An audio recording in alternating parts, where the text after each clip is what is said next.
Up next, we take a look at the overwhelming evidence that firing employees deemed to be low performing actually doesn't work to boost performance, particularly in light of what we're seeing now in corporate America and government and all this talk about boosting efficiency and firing.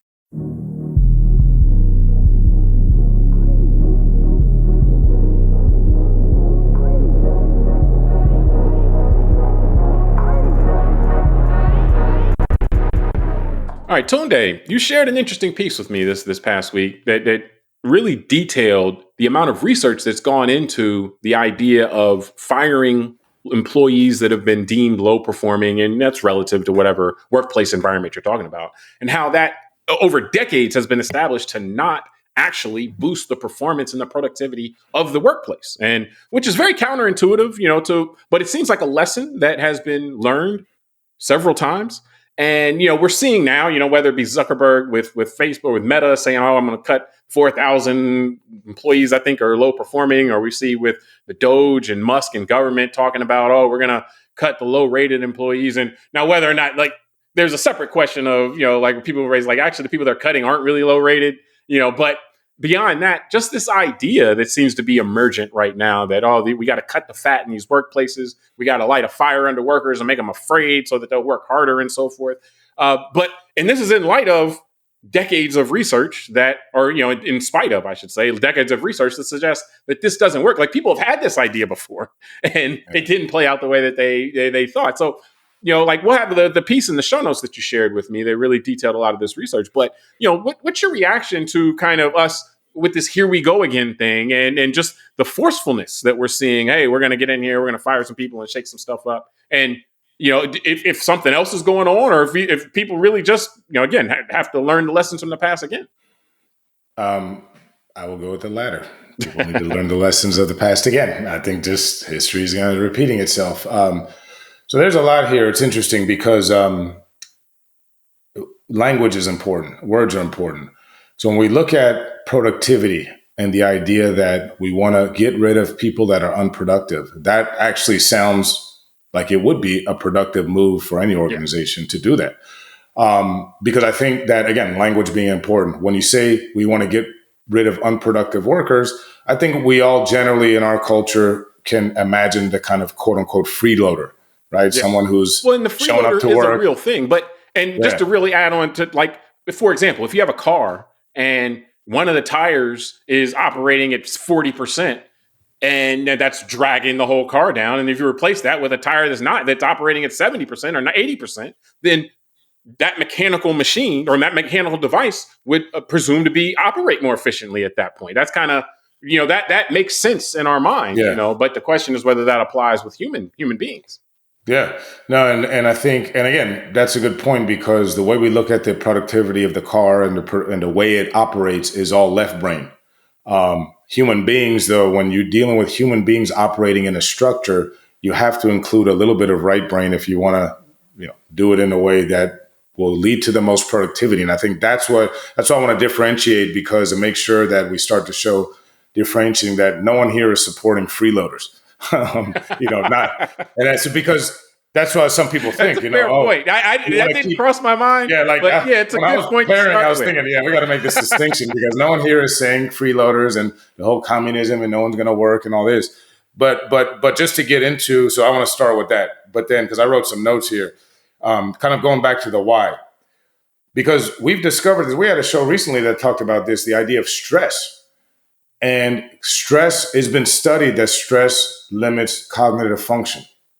So things like creativity, all that over time begin to get suppressed in any organization when you're leading on fear and stress in terms of how, if you think that's a way to motivate people. And the studies, it seems like this has been well studied. Yeah. And it's been well studied for decades. And human psychology has been well studied for decades. So again, you could get a bit of a sugar rush boost by kind of cracking the whip a bit and all that, getting people kind of focused in that way for a short period of time.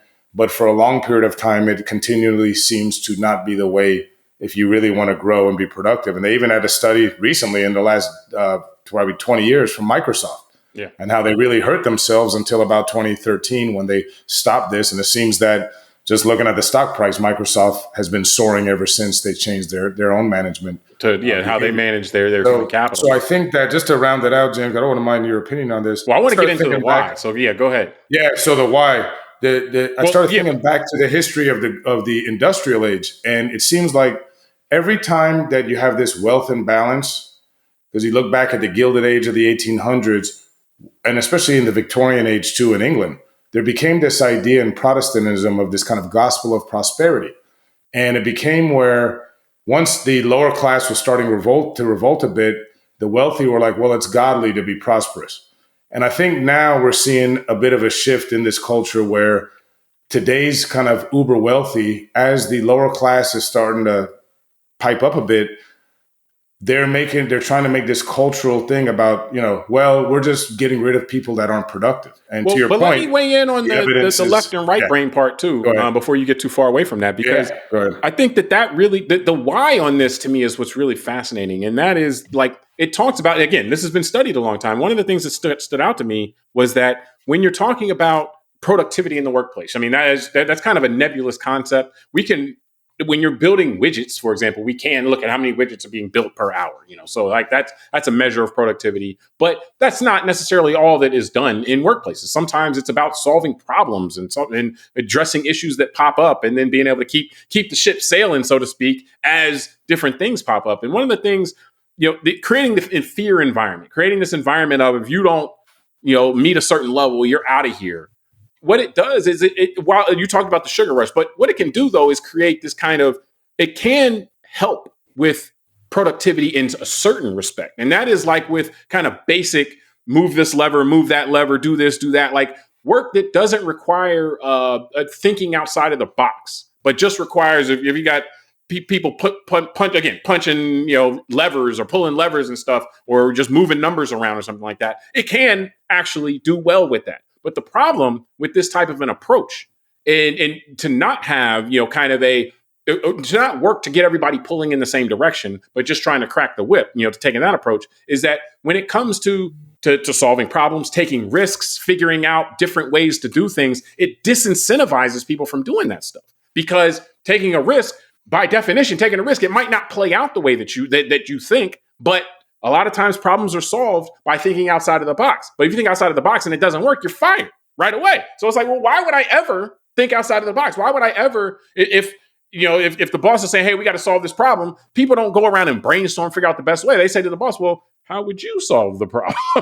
And then, because all they're trying to do is make sure that they're not holding the bag if something doesn't go right. So you change the culture of the workplace when you do this to one where people aren't invested in trying to figure out the best ways to do things, but rather self-preservation mode. Like, okay, well, let me just figure out how to not get fired. And then the other pieces I talked about is how then also, like, people who are the higher performers, oftentimes that type of environment may push them away. So you got all these ways outside of the whether or not people are pulling levers really fast that you lose productivity. So even any gain you might make with, oh yeah, they're really everybody's working hard to pull the levers and do the easy stuff, but the stuff that really makes the difference, the innovation and stuff like that. And that was the piece what Microsoft observed, is that where they really fell behind is that all of this new stuff that was coming online, they didn't have the brains or the mindsets to get ahead of that stuff and to figure that stuff out, because they just had people asking the boss, so what do you think? Yeah. Well, even more importantly, they may have had the brains, but those brains were scared. When they were disincentivized from. Correct. They weren't going to get outside the box for that reason. I think that's a big key, because we're going back to the left brain, right brain. I mean, that's right brain. That's morale, right? That's the stuff that you can't see on the balance sheet. Like you're saying, if there's a widget company there, that's the human element. And I think that those organizations that can thread the needle and kind of play both sides, right? They got a good left brain people in there making sure the cash flow statements and balance sheets look good. But then they also have an understanding that that right brain side is needed as well. And that really comes down to leadership. At the end of the day, is do you have the type of leadership that understands that or not? And also in that form of leadership is the confidence versus insecurity. Because I started thinking about sports because I played college basketball, which means I played high school basketball. So I, Oh man, you have beat some me of to a this. sports analogy. I'm about to Yeah, shelf I my have some sports of this. analogy now. And so what I was thinking of, no, seriously though, like on the basketball, for that sport and for people now, I'm aging myself a bit. There was a famous coach for 4 decades, I think. His name was Bobby Knight. Most of that time was at University of Indiana. He was seen as a real authoritarian, hardline guy, military type, and all that. He produced some great teams, had some great players, notably Isaiah Thomas, I think, probably the greatest player that ever played under him. But for a guy who was coached as long as he had and had been as kind of famous and had the type of players he had, he didn't win as much as some other coaches, and he didn't pump out as many NBA players as some other coaches.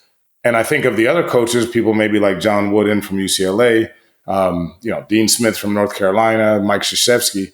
And if you look at the style of coaching, because I played under different types of coaches with these different personalities, like that's what this got me thinking of. The Bobby Knight style, that very authoritarian, always yelling and screaming, players tend to not be as creative under that environment. They tend to be a little bit more nervous. They tend to make more mistakes because they are worried more about getting yelled at, most people. And there's a much smaller population that I've seen with my own teammates at the time that can thrive under that environment. The ones that coached more like a father figure, that was more of a welcoming type of personality and more egalitarian in how they ran their coaching style. That's why I said those other coaches I mentioned, the track record is they produced way more NBA players and they won way more championships.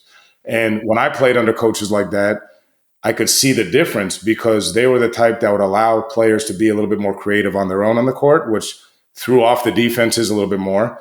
And also when a player might have made a mistake, they weren't really reprimanded in a way that disincentivized that kind of creativity or risk taking going forward. Well, and particularly when it's a mistake of creativity and risk taking, as opposed to it's a different kind of mistake if it's a mistake of lack of effort. Like that's, and the coach that can tell the difference and discipline that differently, as opposed to the coach that, like you said, that it's gonna, any mistake it's treated the exact same versus the mistake of, hey, I tried something new, it didn't work. Oh, okay. Versus, I just didn't try. Like those should be handled differently. And I think the leadership piece is the most important piece because when you look at this, and this point, this point is straight from, and well, like I said, what happened in the show notes, straight from the article that we're citing or that we're pulling this from, just that when you have a significant number of low performing workers, that's really on the leadership. Why are all these people not bought in? Like, there's a certain amount of society, that is less motivated, maybe naturally, but there are ways to bias yourself towards either finding and retaining the more motivated people, but more importantly, getting buy-in. Like when you have these, even these tech startups or whatever, like what these things are driven by primarily are the buy-in that the workers have, and that is whether the leadership is able to convey kind of this, what we're trying to do, and they're excited about that, or somehow generating excitement amongst the workforce to do this stuff. And so, like the answer oftentimes to increasing productivity isn't about subtraction. It's about figuring out ways to add to what we have. How can we get the people who we have to do better? How can we put them in a position to do better? And so that part, and what was really fascinating to me is like you can chart going back to like Jack Welch and GE, and then Microsoft, kind of another generation of that. Like this has been tried over the years because there is a tendency to feel like amongst certain personalities that if things are sliding, the way to address it is to crack the whip. The way to address it is to, and you might get a short-term bump from that because of kind of the factors of what that does. Like, especially if the kind of work that's being done is not risk-taking or creative and doesn't involve that problem-solving, stuff like that. But, go ahead. Yeah, I was just going to say, usually people that respond that way are doing it out of fear and insecurity. They're scared that they personally are going to miss out on something. They're going to miss out on the bonus, or the earnings call is not going to be that good. So they're driving everybody like a slave driver, or they're scared of, their own, how they look, in the society or something failing. And, it's just interesting, James. Well, but sometimes it is kind of a worldview though, because there is just that thought that exists that permeates. And again, whether or not it's been with a lot of these things, and again, we tend to look at things polar. We as human beings, like we tend to try to look at these things in a polar way, where it starts to be like you're either going to be 100% like, well, I'm just going to fire a bunch of people and make everybody afraid. I'm going to rule by fear, or I'm going to not, as you said, I'm just going to let the freeloaders run wild and not deal with that at all, and kind of just hope that everything works out. Like we tend to look at these things as those are the two options, but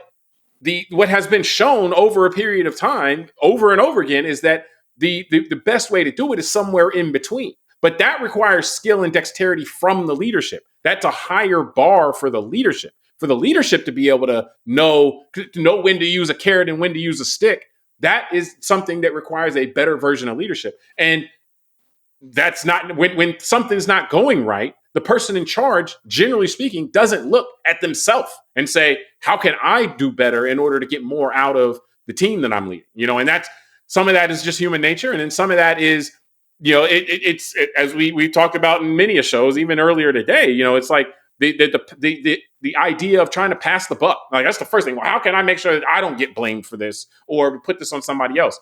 And, cracking that whip, it definitely, if Facebook or Meta is not doing what Zuckerberg thinks it should be doing, when he fires 4,000 people, that makes it look like it's not his fault, on the surface, not to me necessarily, but if he, on the other hand, was looking at himself, okay, what can I do to get more out of these people? Do I need to move stuff around and stuff like that?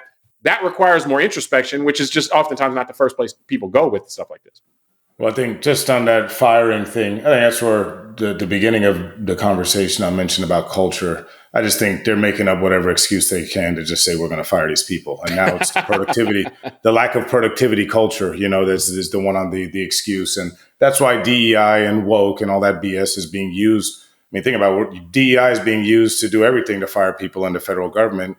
And clearly all this lack of productivity is crazy, though, because CEOs are making so much more money now than they ever have. Yeah. So well, that's my point. I'm like, how are these dudes making so much money if everything is so crazy and so unproductive? Well, that's where just it's a decision by leadership just to not say we're going to fire these people because we want to trim some fat off the bottom line. We got to make up some ideological excuse why we got to get rid of them. But what I wanted to really focus on as we round it out here is the article made a good point to some of the stuff we're saying, and it's real simple. It said leadership can be demanding or they can be demeaning.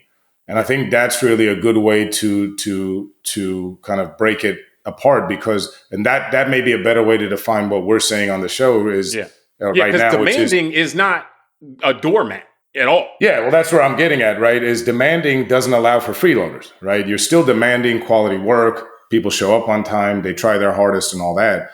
The difference is about the demeaning part, right? And I think part of demanding also, just real quick, is also you putting things in place in order to get the best out of people as well. It's not just, all right, you just send them off. Hey, do your best. It's like that comes back to leadership and how a leader, it not only is wired, but how they understand their role, like you're saying about. And that's what my point was about bringing up those basketball coaches is I could see where the more egalitarian fatherly figure type is going to help someone grow as a young man, let's say, and mature and all that, versus the authoritarian type, which is just looking at how do I squeeze as much as I can out of this kid while they're with me. Well, it's two different mindsets. Back to what you just said, demanding versus demeaning. Yeah, and it's two different mindsets. And so brought us here. Yeah. And I think that really goes back to, and this is where it's just tough. You can't read into everyone's psychology, but think about it, like how people are raised, right? Like it seems like some of our leadership now, both at the presidential level, the leader of Doge, those kind of things, it's been well documented that they had really, really terrible relationships with their own fathers. And they had the type of fathers that were demeaning to them. So if you were raised in that kind of way, it's probably difficult for you as an adult to go and have empathy and compassion and really try and lead people from behind and try and build them up as people, because you don't know what that's like. Because your upbringing was someone being demanding to you. And if you happen to be one of the smaller percentage of people, like those two men clearly are, that make some sort of financial success while they're in their journey of growing up and being adults, then they probably assume that the only reason why I'm like this is because I treated everyone else the way I was treated. Yeah. And they're also very there's a lot of people. reinforcement of that. Yeah.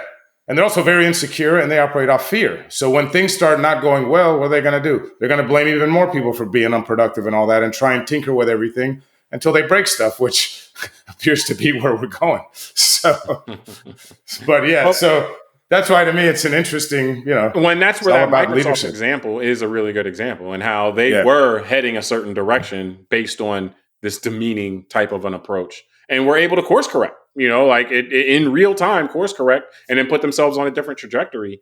So it's one of those lessons that seems like that just people are going to have to learn over and over again. I was just shocked at how well studied this was, because that's what I'm saying. It is intuitive to some degree. I'm not saying it's not intuitive to say, because we tend to view organisms and organizations with kind of the mechanical analogy, like, like I said, it is the case that if you have a car that everything's working right except the engine, or everything's working right except the transmission, that if you put a new engine in, or a working engine or a working transmission in, the productivity of that machine will go up. Like, that is true. But where we lose it a lot of times is that, again, the operating of a mechanical device is just not the same as these human organisms, these human human organizations, because the human factors, there is a difference between whether or not, from your high performers, from your low performers, from the middle, the vast middle, there is a difference.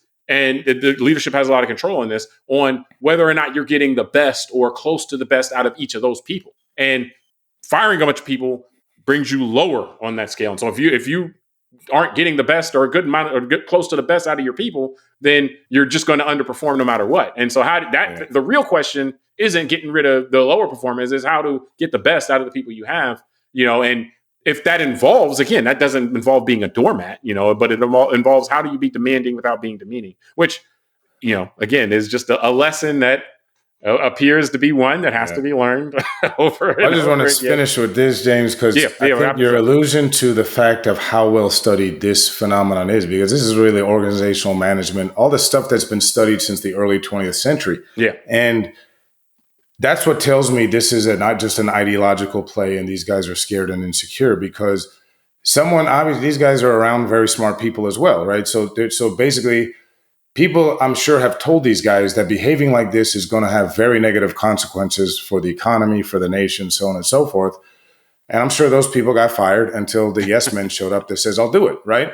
And so that's what tells me that, because this isn't like the first part of our show today that we discussed, which was a new pathogen, which no one ever saw. Yeah. This management stuff and dealing with human beings and organizations, like we said, is extremely well studied. Yeah. So for the fact that they are just throwing out all those playbooks tells us that no, they just got a different idea on how they're going to run it, and we're all going to be ruled by them. But it also suggests, though, like you said, that there's just some nature, some people's human nature that brings them to this. That it continually comes up, and then some people are able to adjust midstream, and others just aren't, and the companies tumble down, or the organizations tumble down. But there's something going on that with our humanity and how we view things, and more so our blind spots and how we look at these things, that it's going to keep coming up. And so ideally we can be reminded of it and catch ourselves when it's something that we don't want to have to learn this lesson the hard way.